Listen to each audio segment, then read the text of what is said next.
যাতায়াত হেলাল হাফিজ। কেউ জানে না আমার কেন এমন হলো, কেন আমার দিন কাটে না, রাত কাটে না, রাত কাটে তো ভোর দেখি না, কেন আমার হাতের মাঝে হাত থাকে না, কেউ জানে না।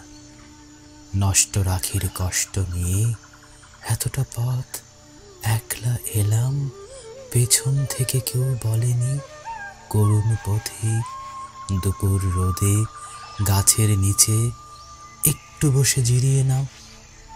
কেউ বলেনি ভালো থেকো, সুখেই থেকো। যুগল চোখের জলের ভাষায় আসার সময় কেউ বলেনি মাথার কসম আবার এসো। জন্মাবধি ভেতরে এক রঙিন পাখি কেঁদেই গেল, শুনল না কেউ ধ্রুপদী ডাক। চৈত্রাগুনে চলে গেল আমার বুকের গেরস্থালি।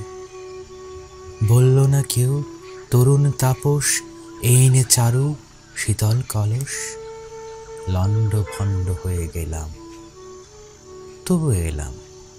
ক্যাঙ্গারু তার শাবক নিয়ে যেমন করে বিপদ পেরোয়, আমিও ঠিক তেমনি করে সভ্যতার শুভ্রতাকে বুকে নিয়েই দুঃসময়ে এতটা পথ একলা এলাম শুশ্রূষাহীন। কেউ ডাকেনি, তবু এলাম, বলতে এলাম ভালোবাসি।